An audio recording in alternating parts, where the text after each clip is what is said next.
আসসালামু আলাইকুম ওরহমতুল্লাহি ওবারাকাতুহ। সুপ্রিয় দর্শক শ্রোতা, আপনাদেরকে কিছু ব্রেকিং নিউজ দিচ্ছি। সেটা হচ্ছে, গত রাতে ইরানের হরমুজ প্রণালী কেঁপে উঠেছে হঠাৎ করে। হরমুজ প্রণালীতে বিকট একটা আওয়াজে বেশ কিছু সময় ভূমিকম্প চলতে থাকে। অনেকেই বলছে যে ইরান পারমাণবিক বোমা সে বানিয়ে ফেলেছে, সেটা পরীক্ষা করেছে। কেউ কেউ বলছে যে না, এটা ওখানে ভূমিকম্প মাঝে মধ্যে হয়। কিন্তু আমার মনে হচ্ছে ইরান তার কাজের কাজ করে ফেলেছে। কারণ হচ্ছে, ভূমিকম্প হলে কোনো আওয়াজ হওয়ার কথা না। সুপ্রিয় দর্শক শ্রোতা, এই যুদ্ধ হচ্ছে অন্যায় চাপিয়ে দেওয়ার যুদ্ধ।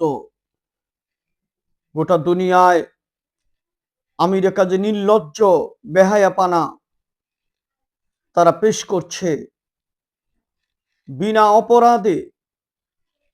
কি অপরাধ? ইরান পারমাণবিক অস্ত্র তৈরি করছে। আপনি তো তৈরি করেছেন, ইরান তৈরি করলে সমস্যাটা কি? আপনি অস্ত্র বানাবেন, আর কারো অধিকার নাই। এই অধিকার আপনাকে কে দিয়েছে? এই নরপশু, বিশ্ব জানোয়ার ডোনাল্ড ট্রাম্প, এ হচ্ছে মানবতা বিধ্বংসী একটা ব্যক্তি। কুকুরের চাইতেও জঘন্য। তার ভাষা শুনলে মনে হয় কুকুর ঘেউ ঘেউ করছে। কিন্তু তার প্রভাব, অন্যায় প্রভাব গোটা দুনিয়ার বুকে আজ পড়েছে।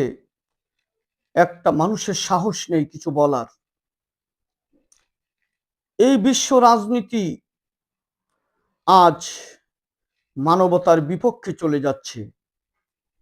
জাতিসংঘ, কিসের জাতিসংঘ? তাদের কোনো বক্তব্য নেই কেন? এভাবে করে নিরহ ইরানিদেরকে হত্যা করা হচ্ছে। তাদের সর্বোচ্চ নেতাকে শহীদ করা হয়েছে, হাজার হাজার জনগণকে শহীদ করা হচ্ছে। গোটা দুনিয়ায় কোনো প্রতিবাদ নেই, জাতিসংঘের কোনো প্রতিবাদ নেই। সুপ্রিয় দর্শক শ্রোতা, আপনারা দেখেছেন ইতিমধ্যেই ইরান বেশ কয়েকটা দেশে, যেখানে যেখানে আমেরিকার ঘাঁটি আছে, সেখানে আঘাত করছে। ইতিমধ্যে ইসরায়েল নামক রাষ্ট্রটি তাদের সমস্ত কলকাঠি অকার্যকর হয়ে গিয়েছে।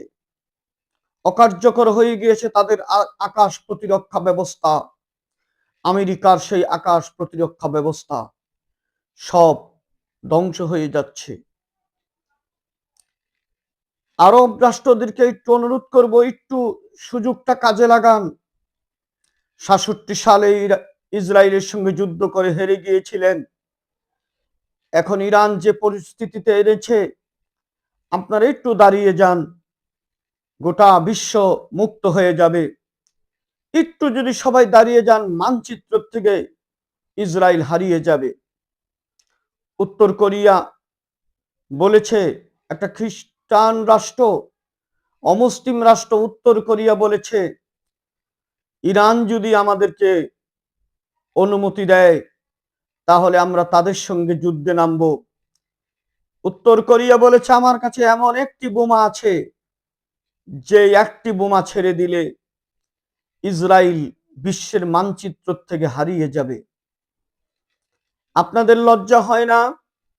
অমুসলিমেরা সাহায্যের হাত বাড়িয়ে দেওয়ার কথা বলে আপনারা মুসলমানেরা, মুসলিম রাষ্ট্রগুলো, রাষ্ট্রপ্রধানরা, মুসলিম জনগণগুলো আজকে ঐক্য হয়েছে, কিন্তু ওই রাজা মুসলিম রাষ্ট্রগুলোতে যে রাজতন্ত্রের যে শাসকেরা, তারা আজকে তাদের আরাম আয়েশ ভোগবিলাস চিন্তা করে তারা ইসরায়েলের পক্ষে তারা কথা বলছে, তারা আমেরিকার ঘাঁটি তারা জিন্দা রাখছে, তারা আমেরিকাকে হুঁশিয়ারি দিচ্ছে না এবং তারা ইরানকে দোষারোপ করছে।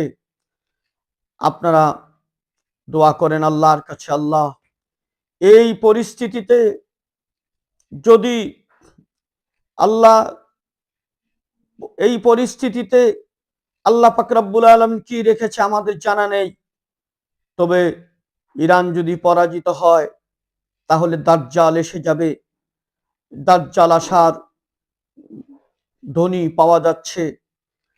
আর যদি ইরান এখান থেকে বিজয় হতে পারে, মুসলিমরা যদি বিজয় হতে পারে, তাহলে বেশি দূরে নয়, ইমাম মাহদী আলাইহিস সালাম এই জমিনে আসবে।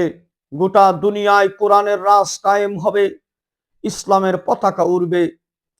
প্রিয় বিশ্ববাসী, আপনাদের জন্য কিছু অপেক্ষা করবে না। আল্লাহর যা ঘটানোর তা আল্লাহ ঘটিয়ে দিবেন। তবে আপনাদের ভূমিকা চিন্তার বিষয়, আমরা কতটুক ভূমিকা ইসলামের পক্ষে রাখতে পারলাম, মুসলমানের পক্ষে রাখতে পারলাম, এই বিষয়টি আমাদেরকে আল্লাহ পরীক্ষা করছেন। ওয়ালানাবলুওয়ান্নাকুম বিশাইইম মিনাল খাউফি ওয়াল জু'i ওয়া নাকসিম মিনাল আমওয়ালি ওয়াল আনফুসি ওয়াস সামারাত ওয়া বাশশিরিস সাবিরিন। আল্লাহ বলেন, আমি ইমানদারকে পরীক্ষা করি ভয়ভীতি, ক্ষুধা, দারিদ্র, সন্তানের ক্ষতি, বিভিন্ন ক্ষতি দ্বারা পরীক্ষা করি। আপনাদেরকে, গোটা দুনিয়ার মুসলিমদেরকে আল্লাহ পরীক্ষায় ফেলে দিয়েছে। এত একটা সুযোগ এসেছে, এই সুযোগটা আপনারা কাজে লাগান। গোটা দুনিয়ার মুসলিম রাষ্ট্রগণ আপনারা প্রতিবাদ করুন। আপনারা ইরানের সাথে কাঁধে কাঁধ মিলিয়ে কিসের আকীদা, কিসের শিয়া সুন্নি, এই সমস্ত হিসাব বন্ধ করে আপনারা ইসরায়েলকে এই চোটে মানচিত্র থেকে মুছে ফেলার একটা সুযোগ এসেছে। আমার ফিলিস্তিনির ভাইদেরকে কিভাবে শহীদ করেছে, হাজার হাজার লক্ষ লক্ষ ফিলিস্তিনিদেরকে মাটির সাথে মিশিয়ে দিয়েছে। আপনারা কি সেই নবীর উম্মত? আপনারা কি সেই সৌদি আরব, আরব আমিরাত, কাতার, বাহরাইন, আপনারা কি সেই নবীর উম্মত যেই নবীর প্রদত্তনি আপনাদের অঞ্চলে হয়েছে? সেই নবীর উম্মত যদি দাবি করেন, তাহলে আজকে দাঁড়িয়ে যান, আমেরিকাকে উচিত শিক্ষা দিয়ে এখান থেকে কুকুরের মতো তাড়িয়ে এখানে ইসলামের পতাকা উড়বে। ইসরায়েল নামক সেই জারজ সন্তান রাষ্ট্রটা দুনিয়ার থেকে মুছে যাবে। আল্লাহ সেই তৌফিক দান করুন। আসসালামু আলাইকুম ওয়া রাহমাতুল্লাহি ওয়া বারাকাতুহু।